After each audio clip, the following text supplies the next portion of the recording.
Hey guys, it's me, Calvin. I just got my order in. It's quite a bit of weight, but well worth it. I got my weedless shad here, and this is the greenback. Got a couple of those. Silverback, weedless shad,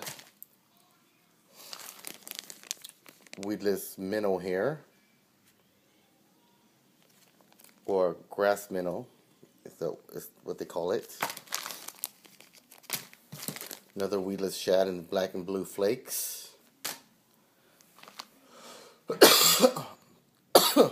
Excuse me there. And of course I got my Huddleston's rainbow trout, 8-inch.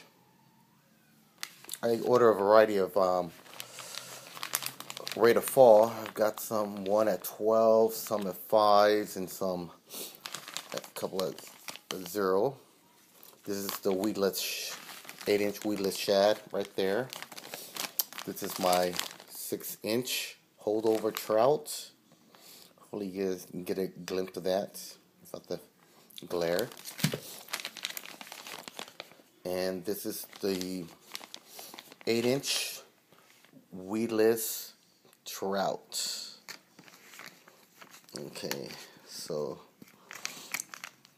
let me see if I can open this baby up.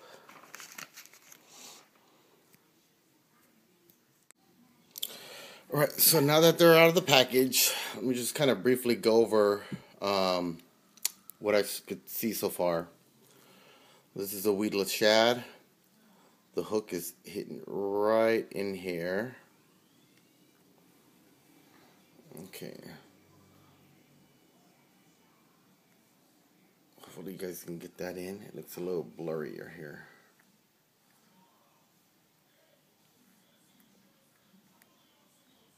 Right there, that would be better. Okay. So the head right here where I'm pinching, it's hollow. It's really hollow and really soft. So as the fish bites down, the hook pops up and then hooks it. The way the hook pops up right here, I don't know if you guys can get a good glance of that or not. It's really weedless, but at the same time, the hook barely sticks out. So my recommendation would be to try to land the fish as fast as you possibly can. Usually when I land fish, I'm always trying to play just to enjoy the fight. But for these weedless shad, I would recommend you try to boat the fish as soon as possible, just because the hook doesn't quite pop out as much as I thought it would. On the other hand, there's a benefit to it as well. It runs really weedless. Okay, and this is the weedless minnow. Got a chance to kind of run these two through the fish tank.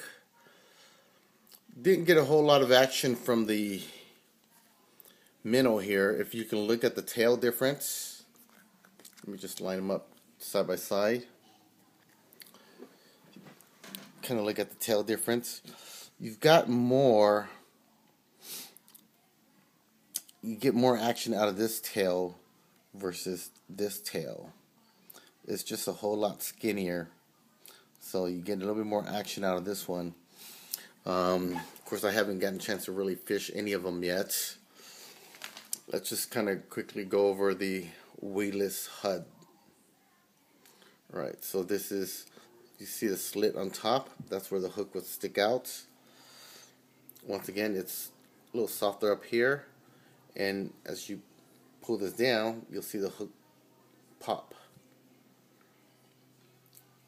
So that's your 8-inch rate of fall 5. This one's a rate of fall 5 Huddleston. Alright, so this is just a recap here. So these are all my 8-inch Huds right there.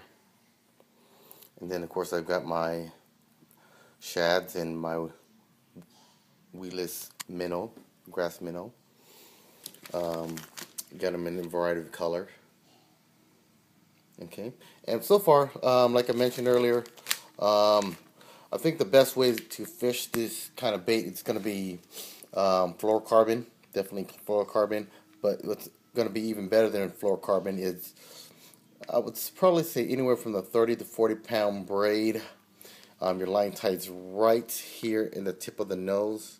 You just got to pull that rubber back a little bit, and then run it right through the weeds, real nice and slow.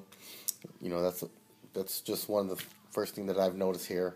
That since you're going to be fishing a weedless, better off using braid with a smaller diameter, so 30, 40 pound braid, so you can cut through the grass. You know, you can do a little bit more open water. Fluorocarbon should be fine. Alright, thanks for watching, guys.